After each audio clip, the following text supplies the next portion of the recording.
Hello बच्चों, और बताइए कैसे हैं? सब बढ़िया? आई होप कि आप सब बढ़िया हो। चलिए स्टार्ट करते हैं। काइनेमेटिक्स का जो रिलेटिव मोशन से रिलेट करके सवाल कर रहे थे उसी पे आगे और हम बढ़ते हैं। कुछ सवाल और भी करते हैं रिलेटिव मोशन में कैसे कैसे जुड़ा जाता है। अभी तक के जो हम लोग सवाल कर रहे थे वो दो गाड़ी का कर रहे थे। अगर मान लीजिए तीसरा पर्सन भी आ जाता है उस केस में, तो उस केस में हम लोग सोचते किस तरीक़ा से है उस बात पे हम लोग विचार करेंगे। उससे पहले एक और चीज़, जैसे मान लेते हैं कि एस्केलेटर का नाम सुने होंगे। एक मिनट, हम उसको क्वेश्चन को हम पूरा अच्छे से लिख देते हैं क्योंकि वो इम्पॉर्टेंट क्वेश्चन है, वो आ चुका है।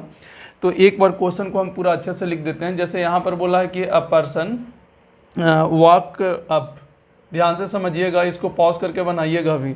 A person walks up stationary escalator. एक एस्केलेटर है। एस्केलेटर मतलब आप समझे होंगे, आप मॉल में जाते होंगे तो वो सीढ़ी नहीं रहता है जो अपने आप खुद से चलता है, जो यहाँ स्टेशन पे लगा हुआ है। A person walk up a stationary escalator in T1 second. In T1 second, जैसे कि क्या होता है कि स्टेशनरी अगर एस्केलेटर है तो पर्सन जब टहलता है, पैदल चलता है, तो ऊपर चढ़ने में टाइम T1 सेकेंड लगता है। उसके बाद बोला इफ़ ही रिमैन स्टेशनरी, इसके बाद खुद ही स्टेशनरी हो गया। If he remain stationary, if he remain stationary on the escalator, on the escalator, then it can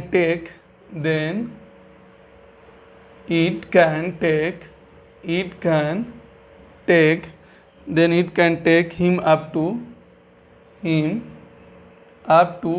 T2 second. इसको T2 सेकेंड लगता है। इफ़ लेंथ ऑफ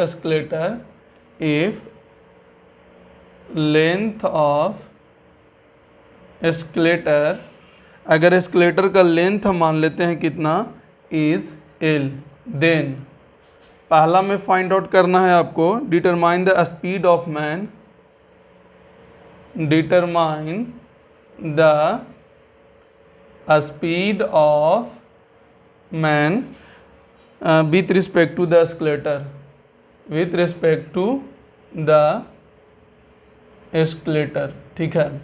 उसके बाद दूसरा जो कैलकुलेट करना है आपको, determine the speed of the escalator, determine the speed of escalator.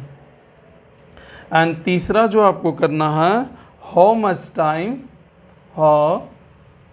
Time, कितना टाइम लगेगा, वुड इट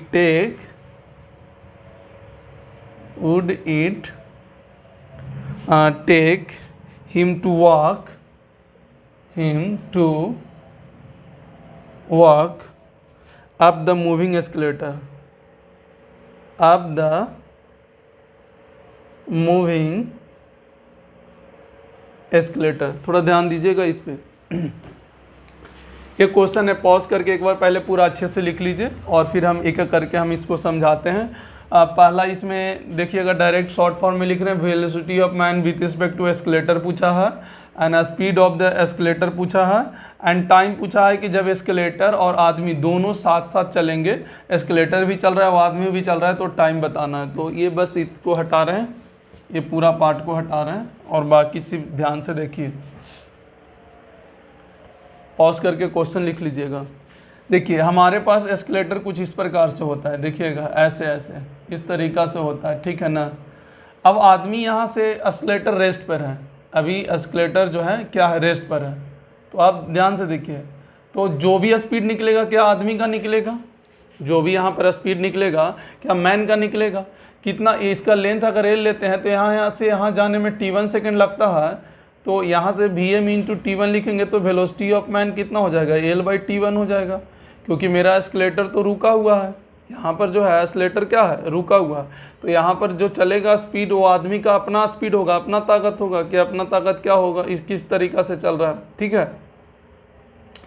अच्छा, उसके बाद हमारा अगर देखेंगे इसके बाद क्या होगा, एस्केलेटर चल रहा है, आदमी रुका हुआ है। इसके बाद क्या हुआ, एस्केलेटर चल रहा है, आदमी रुका हुआ है। तो जो भी स्पीड होगा आप किसका होगा, एस्केलेटर का होगा, आदमी तो रुका हुआ है।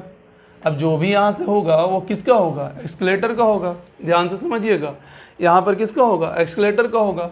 तो वेलोसिटी ऑफ एक्सकलेटर अगर निकालिएगा तो यहाँ पर कैसे निकलेगा, एल बटा क्या हो जाएगा, T2 हो जाएगा। ये निकल गया वेलोसिटी ऑफ एक्सकलेटर। ठीक है, अब यहाँ पर क्या होता है, अब दोनों चल रहा है। यहाँ पर आप ध्यान से देखिए, यहाँ पर जो है अब हमारा क्या है, ये भी चल रहा है और ये आदमी भी चल रहा है। तो रियलिटी में मैन का वेलोसिटी कितना होगा, मैन का। अच्छा एक बात और ध्यान में रखिएगा, ये velocity of man with respect to escalator है। ध्यान से देखिएगा, ये विथ रिस्पेक्ट टू एस्केलेटर है। कैसे, अब इस चीज़ को हम थोड़ा सा फील दिलाते हैं। आप एक काम कीजिएगा, जैसे आप नदी में जब तैरते हैं, आप ध्यान से समझिएगा, जब आप कूदें तो वो स्पीड कौन सा स्पीड है, वेलोसिटी ऑफ मैन या velocity of man with respect to river. ध्यान से समझिएगा जो बात अभी बोल रहे हैं। अगर नदी में आप कूदें तैरने के लिए, तो नदी में जैसे ही कूदें तो आप जब नदी में कूदते हैं तो जिस स्पीड से कूदते हैं, क्या वो स्पीड मैन का होता है या velocity of man with respect to river होता है। ध्यान से समझिएगा इस बात को, ये जो लैंग्वेज हम बोल रहे हैं, असलियत में जिस स्पीड से आप कूदते हैं ना, वो स्पीड होता है velocity of man with respect to the river होता है। तो वेलोसिटी ऑफ मैन क्या होता है, तो ग्राउंड पर जब आप बैठते हैं तो कोई भी आदमी को जब हम तैरते देखते हैं तो एक तो खुद के अपना स्पीड से तैर रहा होता है और नदी भी उसको बहा रहा होता है। तो क्या दोनों को सम स्पीड जो है हमको ग्राउंड से दिखाई देता है, और जो ग्राउंड से दिखाई देगा वही actual speed of the man होगा। तो जब हम ग्राउंड से देख रहे थे तो क्या तैरते हुए भी नजर आ रहा था और पानी बहा भी रहा था, तो क्या दोनों को जोड़कर स्पीड होगा वेलोसिटी ऑफ मैन। उस केस में कई लोग कंफ्यूज हो जाते हैं कि सर वो तो velocity of man with respect to river है। नहीं, river with respect to river का मतलब रिवर रुका हुआ है और आदमी चल रहा है, तैर रहा है, तब होता है velocity of man with respect to river. River का मतलब क्या, रुका हुआ। वेलोसिटी ऑफ रिवर का स्पीड क्या होना चाहिए, 0, तब वो आदमी का स्पीड माना जाता है velocity of man with respect to river. लेकिन आदमी भी चल रहा है और रिवर भी चल रहा है, तो दोनों का कंबाइन से ना वो बह रहा है, तो आदमी का नेट स्पीड कितना हो गया, खुद का तैरने वाला प्लस में बहाने वाला नदी का। वही काम यहाँ पर है कि यहाँ पर खुद से चल रहा था, क्या था, एस्केलेटर रुका हुआ था। तो रुका हुआ एस्केलेटर था, तो जो स्पीड मैन था वो एस्केलेटर के रिस्पेक्ट में था। यहाँ पर जो वेलोसिटी ऑफ मैन है वो किसके रिस्पेक्ट में, एस्केलेटर के रिस्पेक्ट में हो गया, क्योंकि विद रिस्पेक्ट टू एस्केलेटर का मतलब एस्केलेटर रुका हुआ है तब आदमी चल रहा है। देखिए, और यहाँ पर क्या होगा, ये वेलोसिटी ऑफ मैन, यहाँ से देखिएगा तो velocity of man with respect to escalator मतलब ये वाला भी स्पीड एंड प्लस में जो वेलोसिटी ऑफ एस्केलेटर होगा, दोनों का सम से चलेगा। जैसे वहां पर बोल रहे थे कि जो स्पीड से कूदा तो यही स्पीड से न कूदा था, velocity of river man with respect to river. River के जगह यहाँ पर एस्केलेटर है, तो जो स्पीड से कूदा प्लस मतलब जिस स्पीड से तैरता है प्लस जिस स्पीड से वो उसको बहाता है रिवर, प्लस में तो यहाँ पर रिवर के जगह एस्केलेटर ले लिया गया है, तो यहाँ पर प्लस में वेलोसिटी ऑफ एस्केलेटर, ये दोनों का कंबाइन से ये आदमी दिखाई देगा। अब मान लेते हैं लेंथ तो एल ही है, टाइम टी मान लेते हैं। तो देखिए ये वाला सेकेंड पार्ट है, ये फर्स्ट पार्ट है, ये सेकेंड पार्ट है आपका, ये फर्स्ट पार्ट है। देखिए ये वाला आपका फर्स्ट, ये वाला सेकेंड एंड थर्ड पार्ट यहाँ सॉल्व कर रहे हैं। टी बराबर क्या हो जाएगा, क्या एल बटा velocity of man with respect to escalator plus velocity of escalator, क्योंकि ये दोनों के कंबाइन से ज़्यादा तेजी जाएगा तो टाइम कम लगेगा। तो यहाँ पर एल बटा ये वाला का वैल्यू आप पुट कर दीजिए यहाँ से, एल बटा कितना आ जाएगा T1 और यहाँ से एल बटा कितना आ जाएगा T2। तो एल तो कैंसिल हो गया, तो यहाँ से देखिए T1 T2 बटा कितना आ जाएगा T1 प्लस T2। तो देखिए कितना आसानी से टाइम भी कैलकुलेट हो गया। और ये रिलेटिव मोशन का ही देन है, तभी आपको समझ में आएगा। रिलेटिव मोशन ढंग से आना चाहिए, थोड़ा सा सोचने आना चाहिए, थोड़ा सा समझने आना चाहिए, अपने आप आ जाता है। जब तक आप दिमाग नहीं लगाइएगा इसमें ये सवाल नहीं बनेगा। ये बच्चा अभी भी कंफ्यूज कई लोग होंगे, तो वापस आप वीडियो को रिकॉल करिएगा और फिर से आप वापस समझिएगा कि हम क्या क्या बोले हैं, किस तरीक़ा से होते हैं। ऑब्वियस है, सिंपल सा चीज़ है यार कि कोई भी किसी के रिस्पेक्ट में हम तब बोलते हैं जब वो रुका हुआ रहता है, तो उसके रिस्पेक्ट में हम बोल देते हैं। तो यहाँ पर अगर यहाँ पर वेलोसिटी ऑफ मैन नहीं बोल सकते हैं, यहाँ पर velocity of man with respect to escalator बोल सकते हैं, क्योंकि एस्केलेटर रुका हुआ है।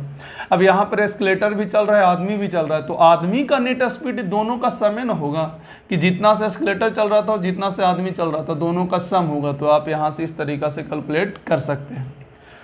देख लीजिए एक बार पॉज करके और इसको फिर आप सॉल्व कीजिए।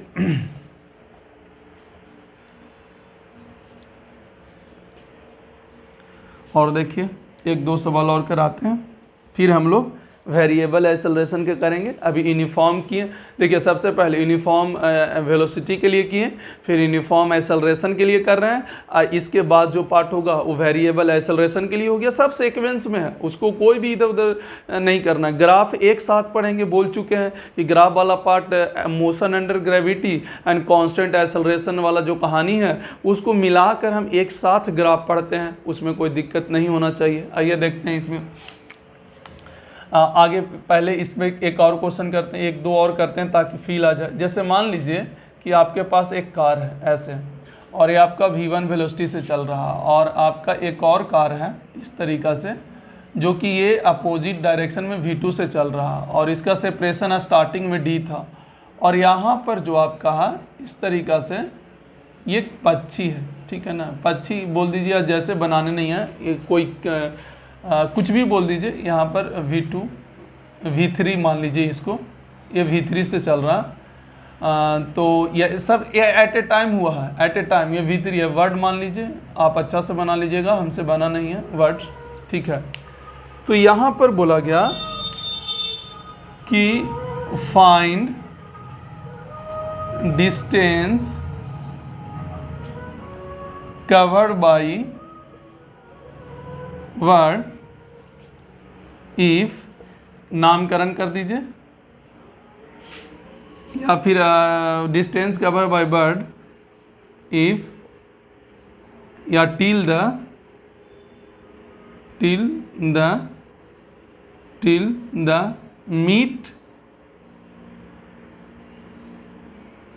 मीट द कार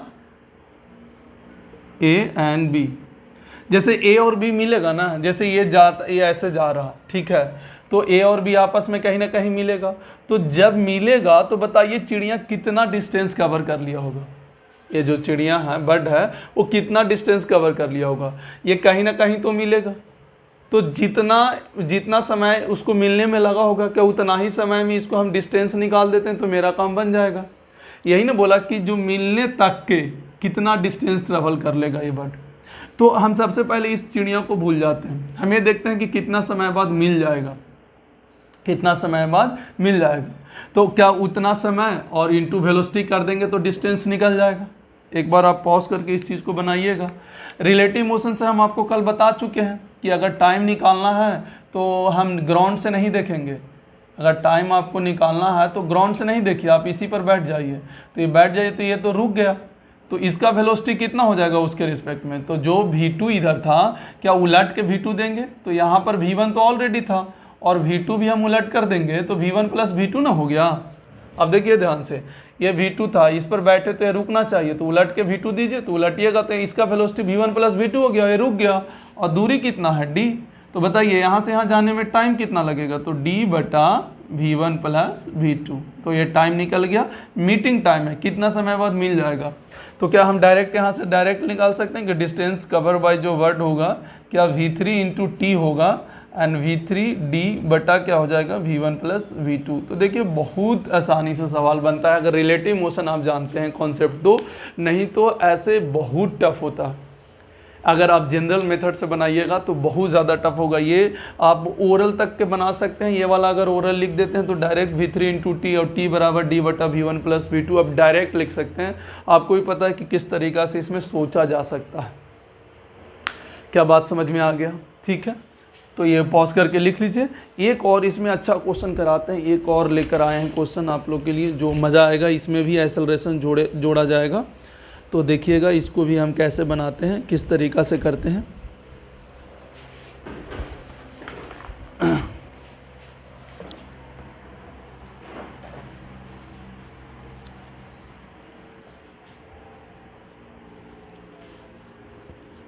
देखिए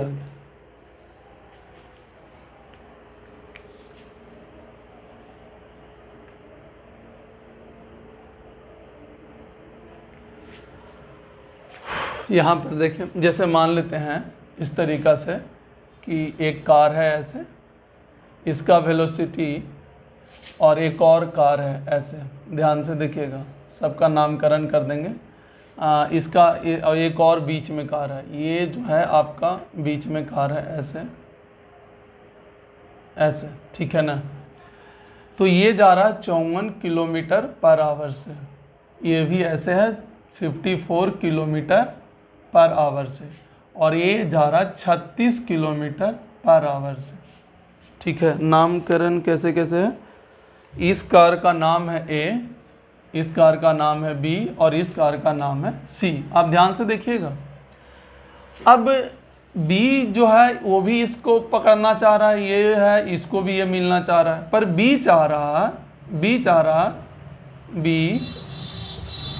रहा है कि सी से पहले ए को पकड़ ले, ए को पकड़ ले।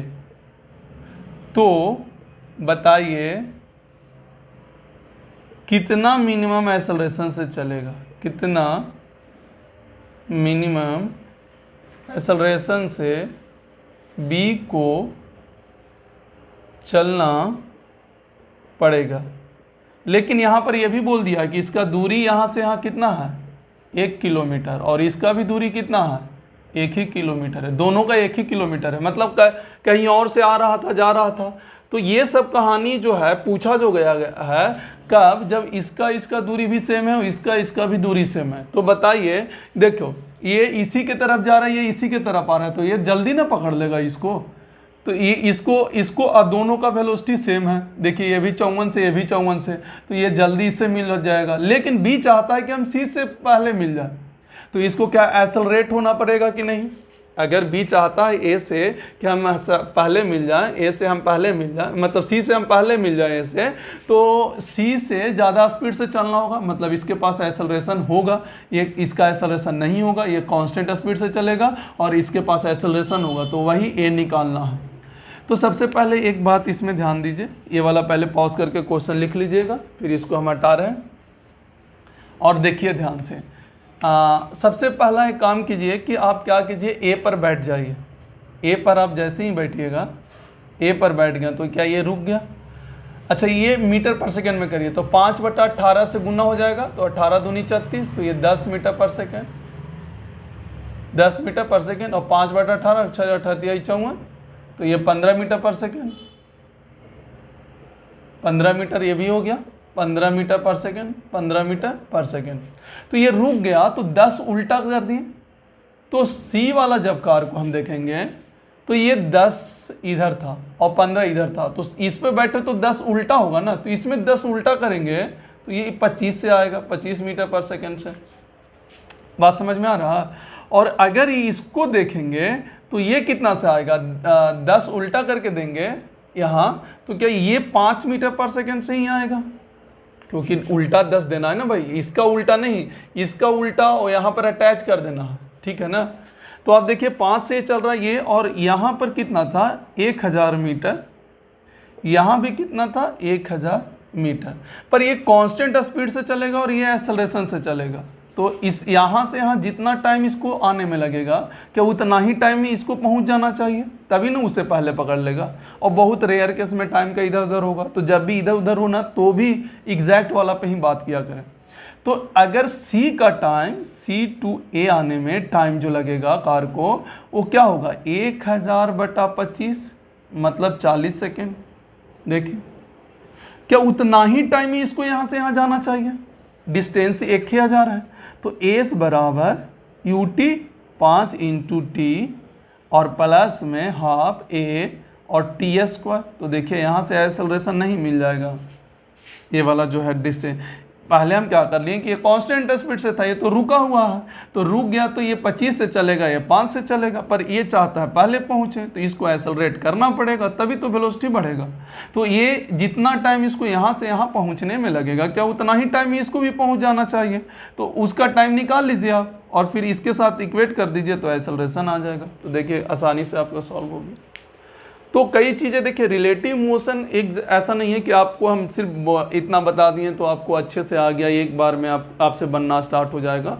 आपको धीरे धीरे प्रैक्टिस करना होगा, लैंग्वेज को समझना होगा कि क्या दिया है क्या नहीं दिया है। अधिकतर बच्चा को तो ये नहीं पता चलता है कि दिया क्या है, समझे। ऐसे हम रिलेटिव मोशन पे और भी बात करेंगे, ये तो 1D का है, अभी 2D पे बात करेंगे, बहुत सारा क्वेश्चन उसमें भी कराएंगे। अभी क्लियर रूप से पूरा नहीं हुआ, सिर्फ 1D जो हॉरिजॉन्टल में चल रहा है ना, सिर्फ हम उसका बता दिए, अभी बहुत सारा बाकी है तो उसको हम बताएंगे। पहले इसको कर लेते हैं देखिए, पॉज करके इसको लिख लीजिएगा। अब हम लोग चलते हैं, एक्सेलरेशन जो है वेरी करेगा। केस थर्ड में एक्सेलरेशन कांस्टेंट था, अब क्या है, एक्सेलरेशन क्या है, वेरिएबल है। एक्सेलरेशन वेरिएबल है, तब कैसे हम लोग क्या निकालते हैं। अब हम यहाँ पे फॉर्मूला इस्तेमाल नहीं करेंगे, s equal to u t plus half a t square, v equal to u plus a t, या वी स्क्वायर बराबर यू स्क्वायर प्लस 2s, इस टाइप का फॉर्मूला यहाँ पर इस्तेमाल नहीं होगा। तो थोड़ा देखिएगा कैसे करते हैं। देखिए, एक्सेलरेशन से हमको मान लिया जाए वेलोसिटी में जाना है, मतलब एक्सेलरेशन से वेलोसिटी में जाना मतलब इंटीग्रेशन करना, ये कन्फर्म हो गया। जब भी सवाल में आपको एक्सेलरेशन दिया हो, वेलोसिटी जानना हो, मतलब घटना है, वेलोसिटी से एक्सेलरेशन बढ़ना होता है, पर एक्सेलरेशन से वेलोसिटी क्या होता है, घटना होता है। तो जब भी हम घटते क्रम में जाते हैं तो इंटीग्रेट करते हैं। एक्सेलरेशन 3 तरह का फंक्शन में आ सकता है, या तो टाइम के फंक्शन में, या तो एक्स के फंक्शन में, और या तो वेलोसिटी के फंक्शन में आ सकता है। अगर इसके फंक्शन में है तो डायरेक्ट फार्मूला क्या इस्तेमाल कीजिए, dv/dt कीजिए, और ये दोनों का है तो एक्सेलरेशन का फार्मूला क्या इस्तेमाल कीजिए, v dv/dx, जो कि हम कैलकुलस में आपको बता चुके हैं, लेकिन यहाँ पर थोड़ा सा हम क्वेश्चन के साथ बताने वाले हैं पूरा।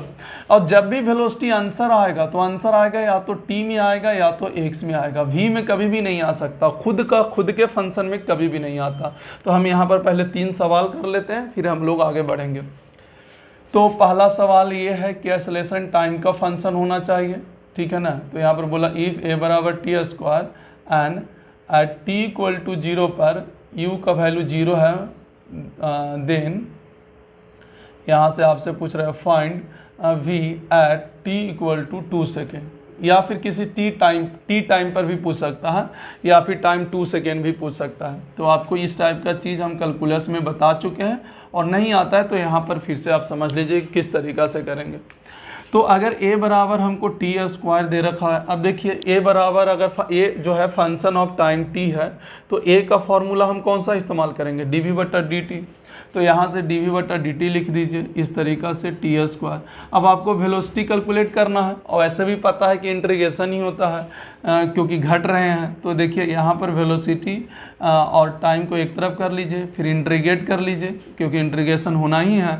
अब जब टाइम का वैल्यू 0 था तो उस केस में वेलोसिटी का वैल्यू भी क्या है, 0 है। अब टाइम का वैल्यू कितना सेकेंड है, 2 सेकेंड, तो उसके करस्पॉन्डिंग हमको वेलोसिटी बताना है। अब बताइए dv का इंटीग्रेशन क्या v होता है, 0 से v, और टी स्क्वायर का इंटीग्रेशन क्या होता है, t के पावर 3/3, कहाँ से कहाँ, 0 से 2, पावर 2 है तो 1 बढ़ा दीजिए, उसी से डिवाइड दे दीजिए। तो यहाँ से आपका क्या आ जाएगा, v - 0, और यहाँ पर कितना आ जाएगा, 8/3। तो आंसर हो गया 8/3 मीटर पर सेकेंड, क्योंकि पहले 2 पुट कीजिएगा तो 2 इसको पूरा अच्छा से बना देते हैं। देखिए कोई कंफ्यूज नहीं होइएगा। देखिए यहाँ पर v बराबर पहले 2 पुट कीजिए, तो 2 के पावर 3/2 एंड 3, और माइनस उसके बाद 0 पुट करेंगे तो 0 के 0 हो जाएगा। तो देखिए 8/3 आ जाएगा मीटर पर सेकेंड। यहाँ से वेलोसिटी कैलकुलेट कर सकते हैं। तो अगर acceleration as a function of time t हो तो आप आसानी से वेलोसिटी कैलकुलेट कर सकते हैं। इसको पॉज कर लीजिए और दिखाते हैं सब तीनों कर लेते हैं कुछ। यहाँ पे वेरिएबल एक्सेलरेशन से जितना भी बन सकता है हम उन सारे चीज़ों पे काम करेंगे कि किस तरीक़ा से अटैच किया जा सकता है। अब देखिए यहाँ से अगर मान लेते हैं कि इफ़ a बराबर हमको x² दिया and at x equal to 0 पर वेलोसिटी का वैल्यू है 2 मीटर पर सेकेंड। तो यहाँ पर बोला find velocity at x equal to 2 metre. यहाँ पर x इक्वल टू 2 मीटर पे आपको वेलोसिटी पूछ रहा है कि बताइए क्या होगा, क्योंकि x के फंक्शन में यहाँ पर दे रखा है। तो यहाँ पर जब आप देखिएगा तो a बराबर x² दे रखा है। तो अब ये थोड़ा देर पहले जाइए कि एक्सेलरेशन अगर फंक्शन ऑफ x है तो हम कौन सा फॉर्मूला इस्तेमाल करने के लिए बोले हैं, v dv/dx x²। अब आपको वेलोसिटी निकालना है तो उसको एक तरफ रख दीजिए और दोनों तरफ इंटीग्रेट कर दीजिए। अब यहाँ पर लिमिट गिवन डाटा के अनुसार होता है। जब x का वैल्यू देखिए 0 है, क्योंकि x के रिस्पेक्ट में डिफ्रेंसिएशन का इंटीग्रेशन करना है तो x में ही लिमिट रखाता है। तो x 0 है तो इधर वेलोसिटी के रिस्पेक्ट में, तो वेलोसिटी का लिमिट कितना हुआ 2। उसके बाद बोला जब x का वैल्यू 2 होगा, x का वैल्यू 2 होगा तो आप बताइए वेलोसिटी का वैल्यू उस केस में क्या होगा। तो इसका इंटीग्रेशन v का v के रिस्पेक्ट में है, क्या v² लिख सकते हैं कि नहीं, और ये 2 से लेके v तक के हो जाएगा। और इसको देख लीजिए कितना होगा, x के पावर 3/3 हो जाएगा 0 से लेके 2 तक के। तो पहले v करिएगा तो v² और -2 पुट करिएगा तो 2 का स्क्वायर, और बटा में तो 2 रहेगा ही रहेगा, देख सकते हैं। और बराबर इसको फिर से क्या हो जाएगा 8/3, और 0 रखिएगा तो 0। तो ये वाला कितना आ जाएगा, देखिए v² बराबर क्या 16/3 और 2 दूनी 4 प्लस में हो जाएगा, तो ये 4 तिहाई 12 16 28/3। तो v बराबर जो आ जाएगा √28/3 आ जाएगा। तो देखिए यहाँ से वेलोसिटी आपका निकल गया। देखिए अगर फंक्शन ऑफ x भी हो तो भी वेलोसिटी का कैलकुलेशन कुछ इस प्रकार से किया जाता है। पॉज करके लिख लीजिए इसको।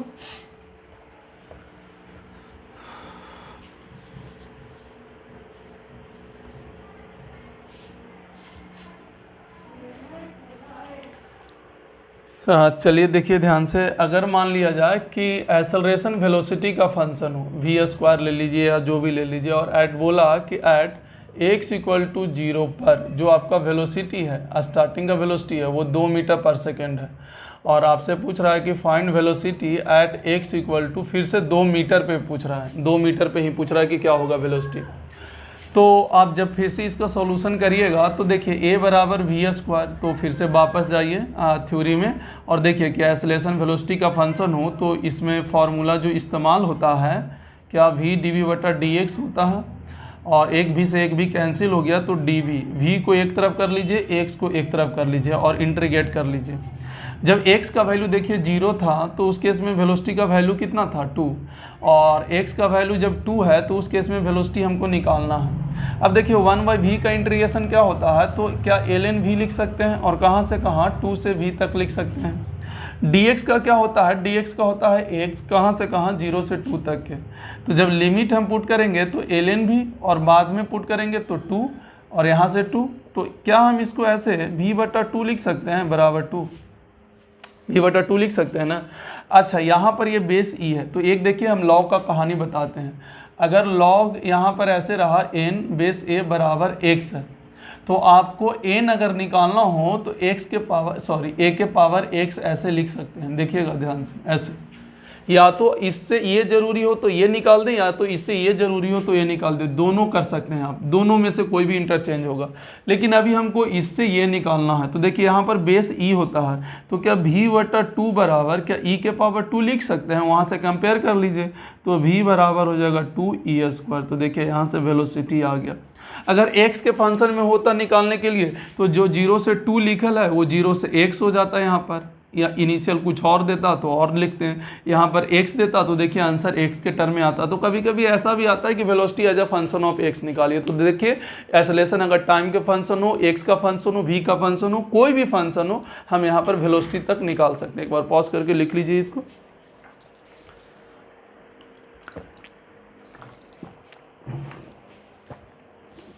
ये तो हुआ एक्सेलरेशन से वेलोसिटी। अगर मान लिया जाए वेलोसिटी से एक्सेलरेशन होता, अगर वेलोसिटी से एक्सेलरेशन होता तो क्या करते हैं, देखिएगा ध्यान से। मान लेते हैं हमको जाना है वेलोसिटी से एक्सेलरेशन, तो कंफर्म है कि डिफरेंशिएशन करना होगा, और किसका कितना फंक्शन हो सकता है, at या तो x, ये दो के तीसरा अलावा नहीं हो सकता, क्योंकि वेलोसिटी खुद का वेलोसिटी का फंक्शन नहीं होता। तो आप देख सकते हैं कि जब ये हो तो फॉर्मूला इस्तेमाल करते हैं एक्सेलरेशन निकालने के लिए, क्या इस्तेमाल करते हैं dv/dt, और अगर ये हो तो एक्सेलरेशन का फॉर्मूला इस्तेमाल होता है v dv/dx। दोनों पे हम लोग मेहनत कर लेते हैं किस तरीक़ा से सवाल आएगा। मान लीजिए कि यहाँ पर बोला v = t² + 2, तो यहाँ से आपसे पूछा है find acceleration eight t = 1 second. देखिए ये सब बता दिया गया है, आप देखिएगा जब स्पीड और वेलोसिटी पढ़ा रहे थे ना तो उसमें ये बताया हुआ है, तो आप वहाँ पे जाके एक बार देख सकते हैं कि किस तरीक़ा से कराया हुआ एक्सेलरेशन जब पढ़ाए थे। तो देखिएगा यहाँ से किस तरीक़ा से होगा, तो अब अगर इसमें आप देखना चाहते हैं कि इस तरीक़ा से हो, तो acceleration velocity as a function of time t है, तो फार्मूला इस्तेमाल कितना होगा, dv/dt होगा। मतलब इसको डिफ्रेंशिएट कर दो टाइम के रिस्पेक्ट में। यहाँ पर इंटीग्रेशन का तो कोई बात ही नहीं है, क्योंकि ऊपर जा रहा है, बढ़ रहा है, वेलोसिटी से एक्सेलरेशन जा रहा है, मतलब डिफ्रेंशिएट होना है। तो यहाँ पर जब डिफ्रेंशिएट कीजिएगा तो टी के रिस्पेक्ट में करिएगा तो इसका 2t हो जाएगा, और ये कांस्टेंट है तो 0 है। तो 1 2 × 1 जब करिएगा तो कितना आंसर आ गया, 2। तो आप देख सकते हैं कि एक्सेलरेशन जो हो जाएगा 2 मीटर/सेकंड² हो जाएगा। तो आप एक्सेलरेशन यहाँ से निकाल सकते हैं, इजीली निकाल सकते हैं। अगर यही बोला होता कि इफ़ a बराबर ऐसे दे रखा है √x, और आपसे बोला सॉरी v बराबर √x, देखिएगा x के फंक्शन है, तो आपसे बोला find acceleration at x = 1 metre, ऐसे बोला। तो अगेन आप वही देख सकते हैं कि velocity as a function of x है, हमसे एक्सेलरेशन पूछ रहा है, तो फार्मूला क्या इस्तेमाल होगा, v dv/dx। तो वेलोसिटी तो डायरेक्ट पुट कर देंगे, लेकिन dv/dx मतलब x के रिस्पेक्ट में वेलोसिटी को डिफ्रेंशिएट करना होगा। तो आइए यहाँ पर dv/dx जब करेंगे तो देखिएगा फार्मूला में √x का 1/2√x होता है, और नहीं तो x के पावर 1/2 लेके 1/2 बगल में करके x के पावर n जैसा फार्मूला अप्लाई कर दीजिएगा, जो कि n × x के पावर n-1 होता है। इसका डिफ्रेंशिएशन इस तरीक़ा से होता है, n-1 होता है। तो n की जगह पर हाफ लिख दीजिए, तो जो भी होगा इस तरीक़ा से आंसर आ जाएगा। तो आप जब वैल्यू पुट करिएगा तो वेलोसिटी का वैल्यू तो डायरेक्ट दे रखा है, और इसका क्या हो जाएगा 1/√x2, तो √x कैंसिल, आंसर हो गया 1/2। मतलब देखिए यहाँ पर x पर तो डिपेंड ही नहीं कर रहा है, तो x का वैल्यू पुट करने का कोई मतलब ही नहीं है। तो डायरेक्ट लिख सकते हैं a बराबर 1/2 मीटर/सेकंड²। तो देखिए वेलोसिटी से a भी हम पहुँच सकते हैं। हमारे पास यही फंक्शन दिया होगा, function of t and function of x। चलिए ये क्लियर हो गया होगा।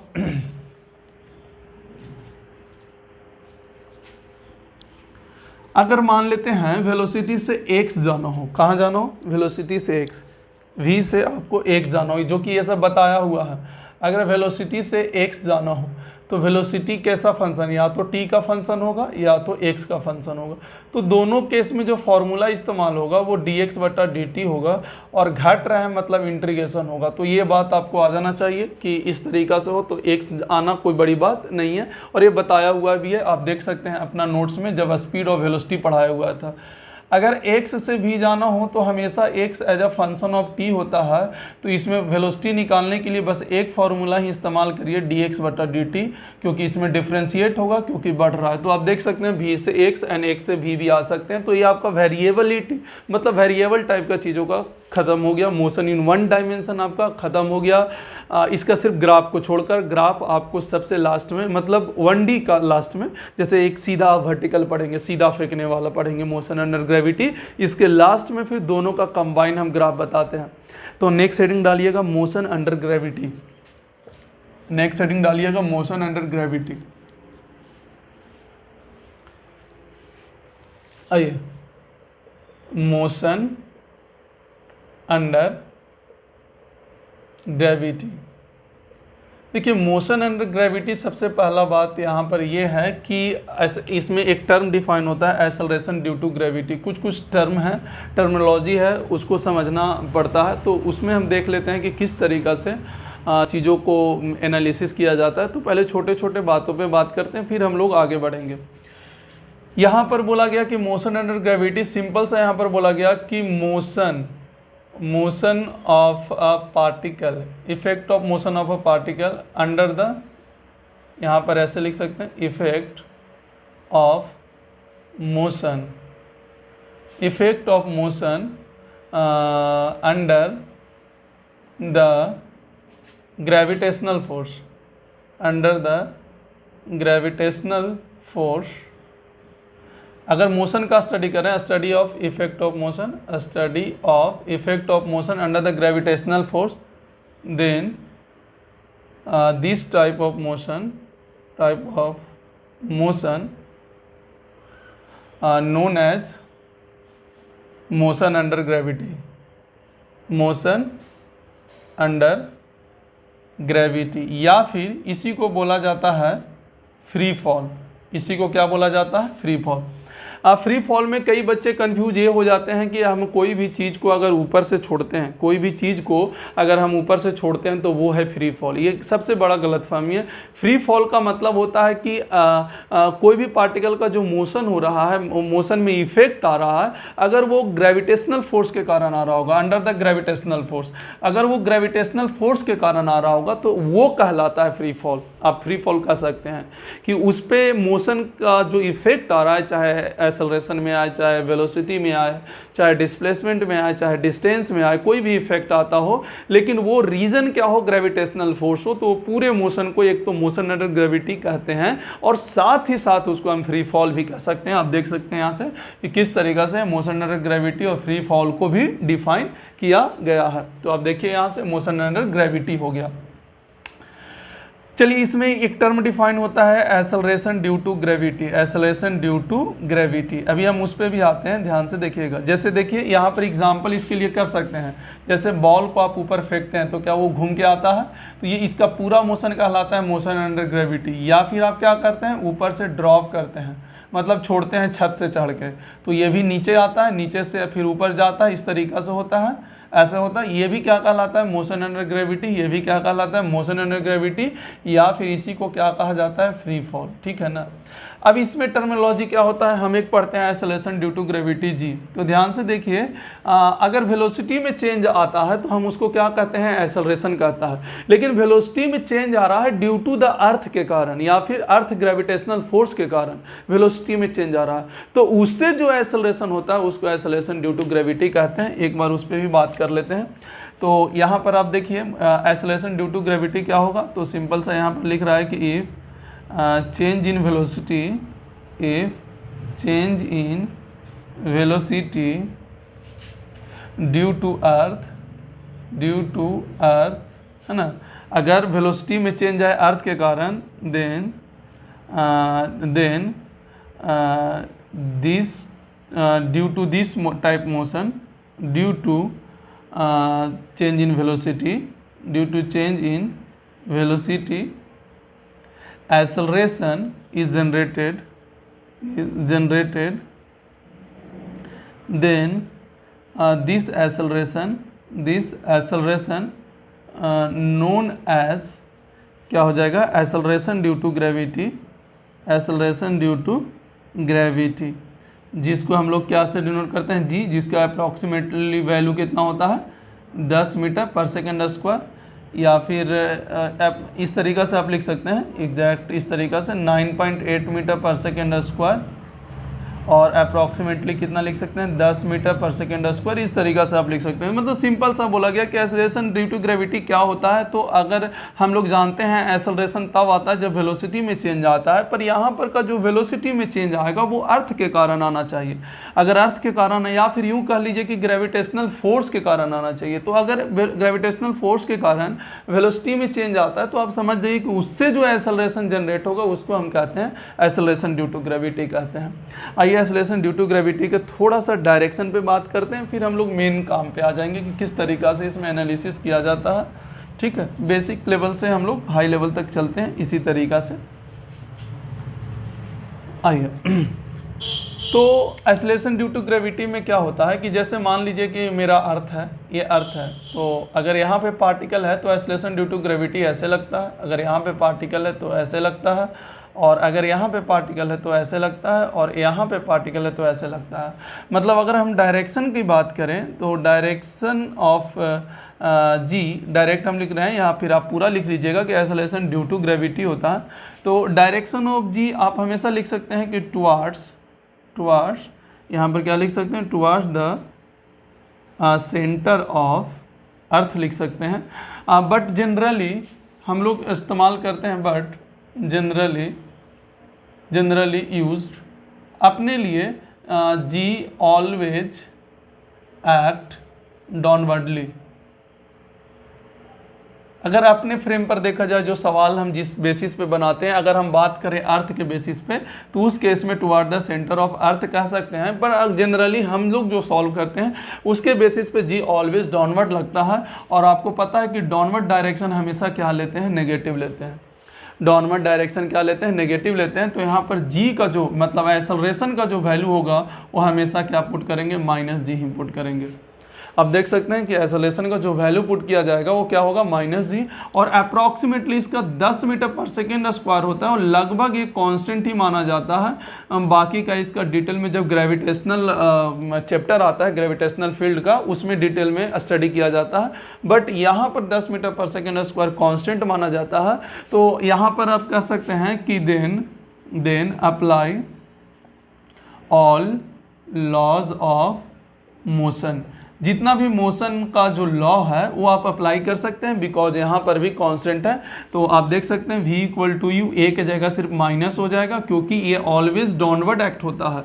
अच्छा, 9th में हम लोग क्या पढ़ते थे कि ऊपर जा रहा है तो माइनस, लेकिन ऊपर से जब नीचे आ रहा है तो प्लस लेते थे। ऐसा नहीं, एक्सेलरेशन का डायरेक्शन फिक्स होता है भाई, चाहे आप नीचे से ऊपर जाइए जी हमेशा नीचे लगेगा, या ऊपर से आप नीचे आइए जी हमेशा नीचे ही लगेगा ना। आप देखिए, चाहे ये बॉल ऊपर जा रहा है तो जी तो नीचे ही लगेगा, या बॉल नीचे आ रहा है तो जी तो नीचे ही लगेगा ना, यहाँ भी और यहाँ भी।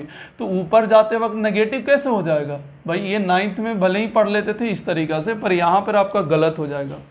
तो इस बात को ध्यान में रखिएगा, हमेशा साइन कन्वेंशन, एक साइन कन्वेंशन पे काम कीजिए ताकि कंफ्यूज नहीं हो पाइएगा, यहाँ पे कंफ्यूज ना हो पाइए। क्यों, जैसे अब डाउनवर्ड भाई जी नीचे है तो हमेशा नीचे लग रहा है, चाहे नीचे से ऊपर बॉल जाए चाहे बॉल ऊपर से नीचे आए, जी हमेशा किधर लगेगा, नीचे लगेगा। तो उस केस में एक्सेलरेशन का वैल्यू हमेशा क्या लेंगे, माइनस लेंगे। तो फॉर्मूला में apply direct v equal to u minus g t, और यहाँ पर आप क्या कर सकते हैं, एस इक्वल टू आप लिख सकते हैं U T minus half G T square. देखिए यहाँ पर आप चाहें तो एक y वाला टर्म कर लें, y क्यों कर रहे हैं आपको समझ में आ रहा होगा। यहाँ पर भी s के जगह पर y एट s भी लिख सकते हैं, यहाँ पर uy कर लीजिए, uy मतलब जो y में वेलोसिटी होगा, ये बाद में आपको पता चलेगा कि हम y क्यों करवा के चल रहे हैं।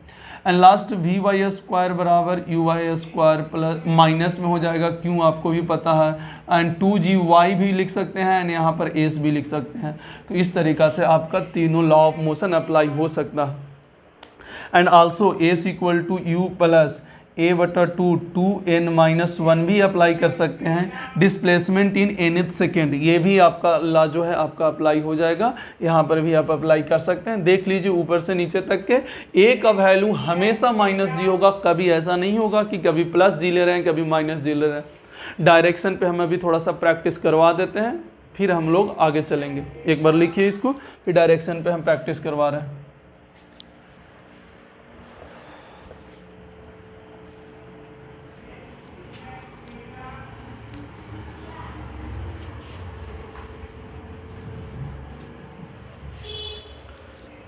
चलिए देखिए डायरेक्शन पे, जैसे सबसे पहले अगर देखिएगा डिस्प्लेसमेंट जो है आपका पॉजिटिव कब होगा, डिस्प्लेसमेंट जो है आपका पॉजिटिव कब होगा, कब, जब फाइनल पोजीशन देखिएगा आपका फाइनल पोजीशन जो होगा वो हायर होगा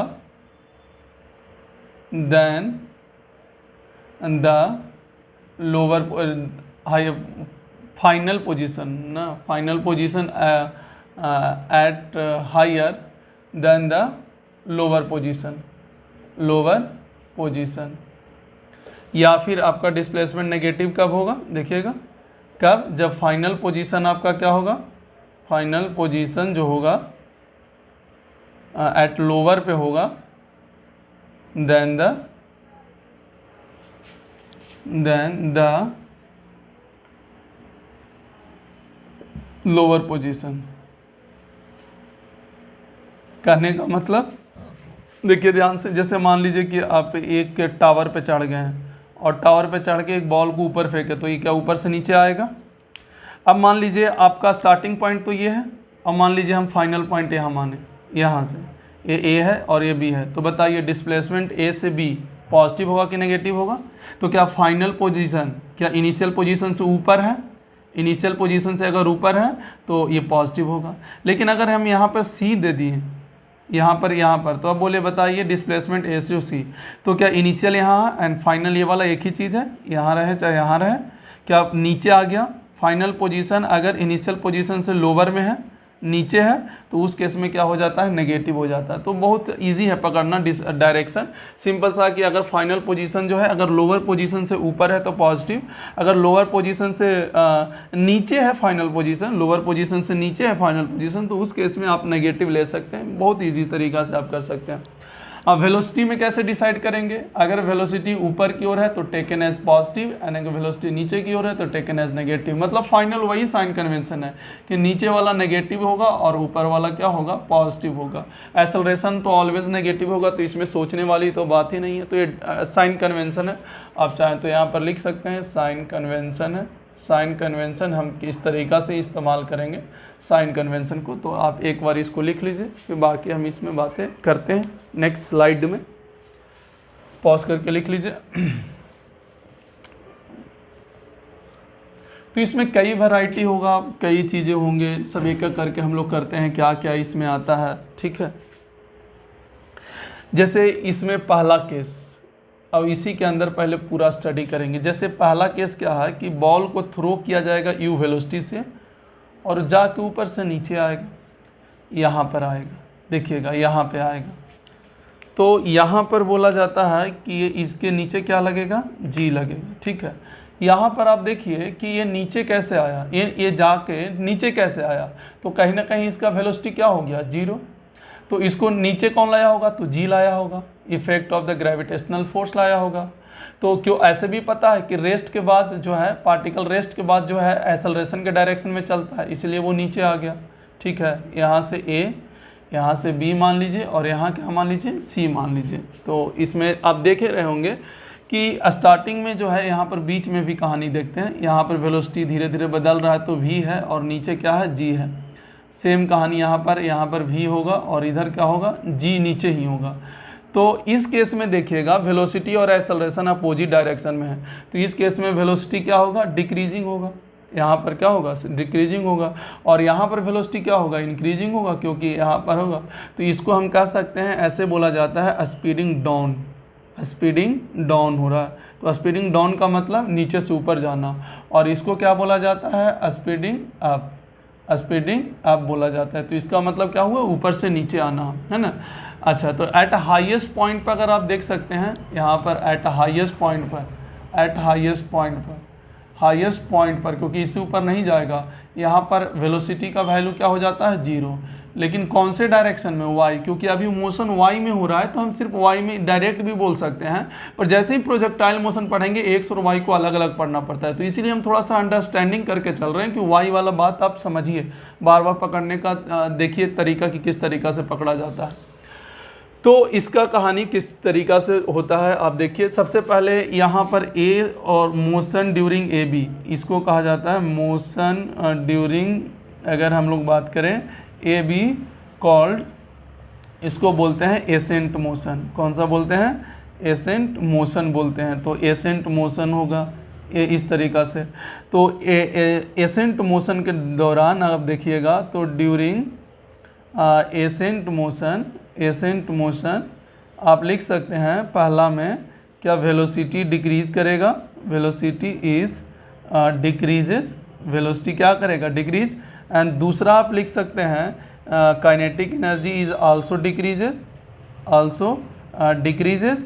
एंड इसी में आप तीसरा लिख सकते हैं क्या, मोमेंटम पी भी क्या आल्सो डिक्रीजेज। ये चीज़ आप देखिए, यहाँ पर कई बार सवाल पूछा जाता है कि क्या velocity during the ascent motion, क्या काइनेटिक एनर्जी बढ़ रहा है या घट रहा है। तो घटेगा, ऑब्वियस है, वेलोसिटी घट रहा है मतलब उसका स्पीड घट रहा है, तो घटेगा ही घटेगा। साथ ही साथ आप मोमेंटम पे भी बात कर लीजिए, जैसे जैसे आप ऊपर जाइएगा मोमेंटम मतलब स्पीड घटेगा, मतलब मोमेंटम भी घटेगा। तो आप इस बात पर थोड़ा सा थ्योरेटिकली सवाल आप डील कर सकते हैं, ऐसा नहीं इसमें थ्योरेटिकली सवाल इस तरीक़ा से डील किया जा सकता है।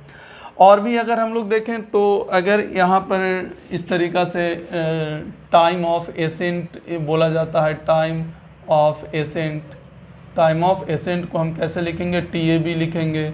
उसी तरीक़ा से अगर आप देखेंगे डिसेंट, तो मोशन यहाँ पर इस तरीक़ा से यहाँ लिख लीजिए, मोशन यहाँ पर ड्यूरिंग B to C, देखिए सेम ही पोजीशन पर है, पर हम अलग थोड़ा सा लेके चलें। A to B और B to A ही है, पर हम C इसलिए लिख दिए कि ताकि कंफ्यूज ना हो। ये motion during B to C called क्या होता है, descent motion and during descent motion आप देख सकते हैं ड्यूरिंग डिसेंट मोशन यहाँ पर वेलोसिटी बढ़ता है, काइनेटिक एनर्जी बढ़ता है एंड मोमेंटम क्या होगा, बढ़ेगा। इस तरीक़ा से मोमेंटम क्या होगा, बढ़ेगा। और यहाँ पर टाइम ऑफ डिसेंट जो है, टाइम ऑफ हम लोग क्या लिखेंगे, डिसेंट जो है इसको हम क्या लिखेंगे, TBC लिखेंगे या TB दोनों कर सकते हैं। तो थोड़ा थोड़ा ये थ्योरेटिकली सवाल है, बाकी तो हम लोग अभी करना स्टार्ट करेंगे कि और इसमें क्या क्या जुड़ता है, किस तरीक़ा से जुड़ता है। बट थोड़ा सा आप देखिए कि इस तरीक़ा से मोशन होता है कि इधर घटता है इधर बढ़ता है, कैसे घटता है कैसे बढ़ता है स्पीड, इस चीज़ को थोड़ा देखिए। एट अ हाईएस्ट पॉइंट पे स्पीड 0 होता है, मतलब हाईएस्ट पॉइंट पे काइनेटिक एनर्जी भी 0 होगा, हाईएस्ट पॉइंट पे मोमेंटम भी 0 होगा, हाईएस्ट पॉइंट पे सारा चीज़ देखिए यहाँ पर। और यहाँ पर मोशन जो होगा देखिए रेस्ट के बाद एक्सेलरेशन के डायरेक्शन में चलता है, इसलिए वो नीचे आता है। क्या बात क्लियर हो गया? चलिए और हम आगे करते हैं। इसमें कुछ कुछ और इम्पॉर्टेंट पॉइंट है, फिर न्यूमेरिकल पर्पस से आएंगे हम लोग।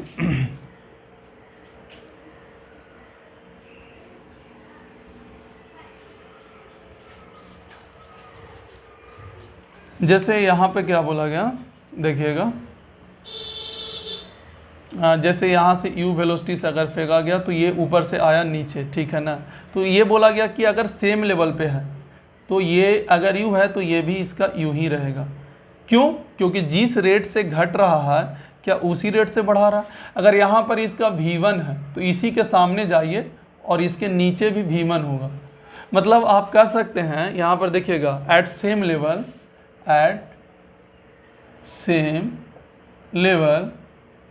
Speed is equal.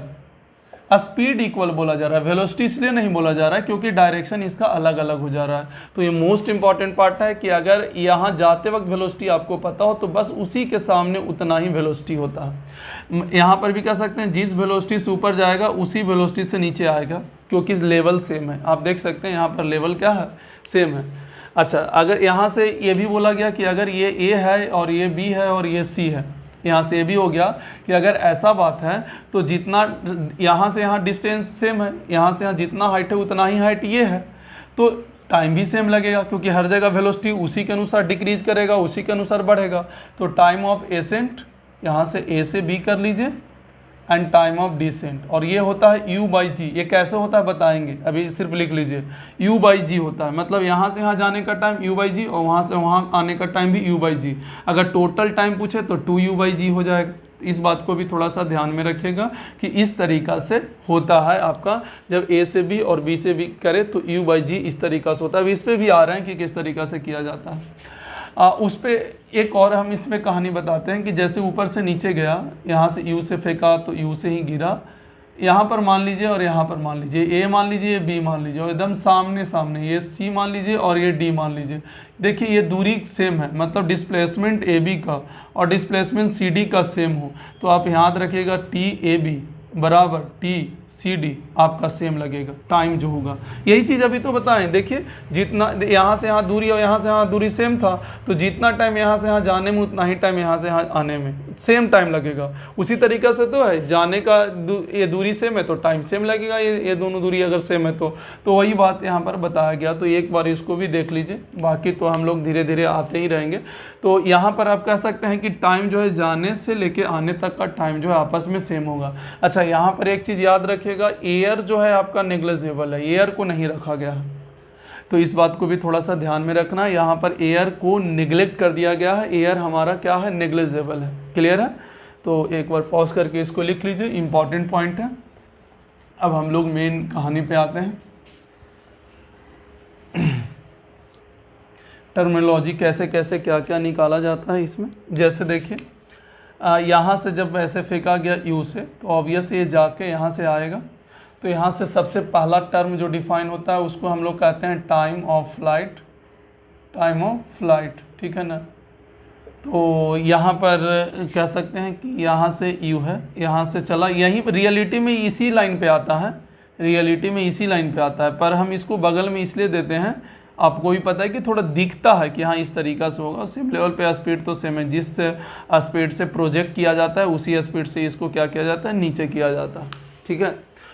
तो आप देखिए सबसे पहला जो टर्म है इसमें टाइम ऑफ फ्लाइट है। टाइम ऑफ फ्लाइट क्या होता है, तो टाइम यहाँ पर taken by particle till the particle reaches the starting point, reaches the starting point।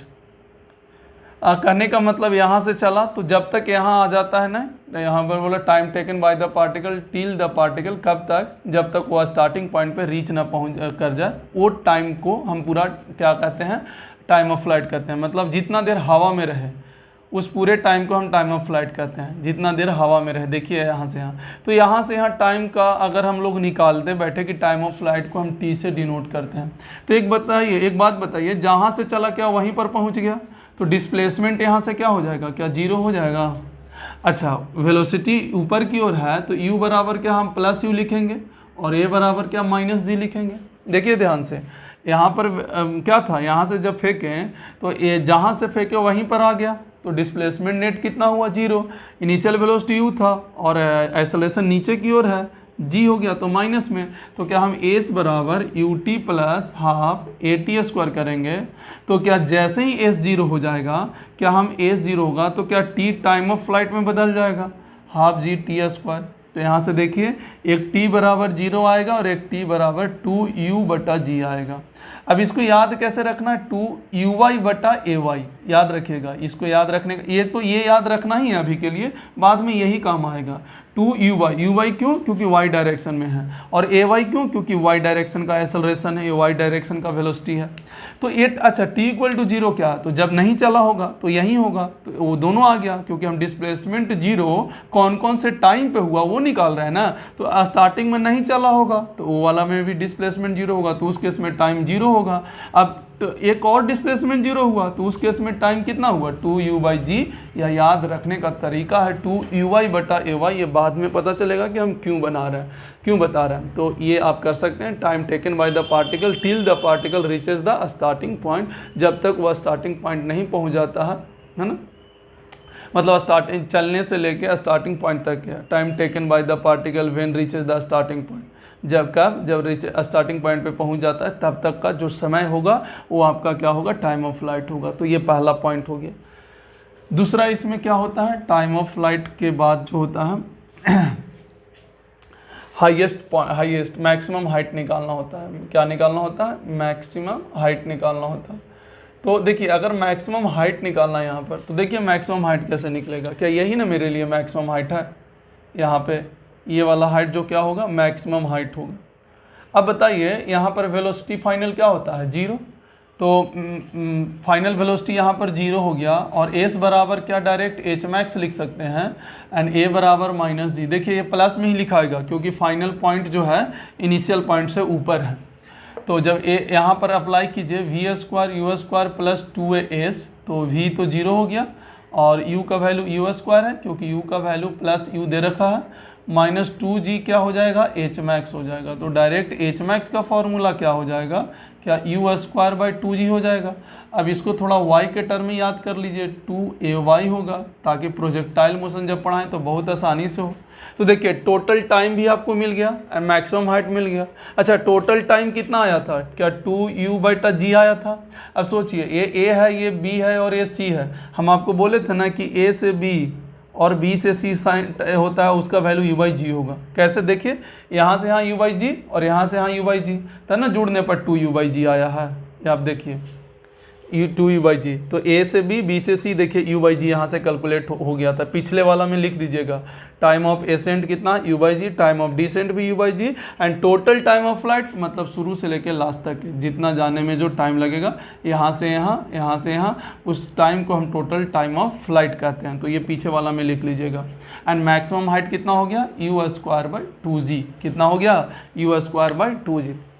तो देखिए मोशन अंडर ग्रेविटी हम स्टार्ट कर दिए हैं। अभी थोड़ा सा ज़्यादा इसलिए नहीं पढ़ा रहे हैं क्योंकि अभी हम मोशन एक्सेलरेशन कांस्टेंट वाला में भी बहुत सारा कॉम्प्लिकेटेड बता चुके हैं, तो उसमें कंफ्यूज हो जाइएगा। तो इसीलिए इसको सिर्फ हम बेसिक बताए हैं, ज्ञान दिए हैं, बाकी इसमें भी वैसा ही सवाल, टफेस्ट सवाल जुड़ता है।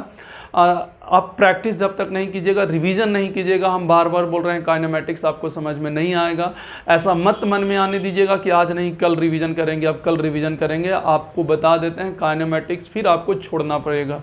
तो इसीलिए 1 घंटा या 1.5 घंटा, कोई नहीं कि 3 घंटा बैठे हुए, 1 से 1.5 घंटा आप बैठ जाइए, आपका रिवीजन समाप्त हो जाएगा। और आगे का क्वेश्चन और भी कॉम्प्लिकेटेड आता है, क्योंकि जब तक आप पीछे से नहीं सीख पाइएगा आगे नहीं सीख पाइएगा। इसीलिए थोड़ा सा ध्यान दीजिए पढ़ने पर। और बस आज के लिए इतना ही, बाकी के नेक्स्ट क्लास में।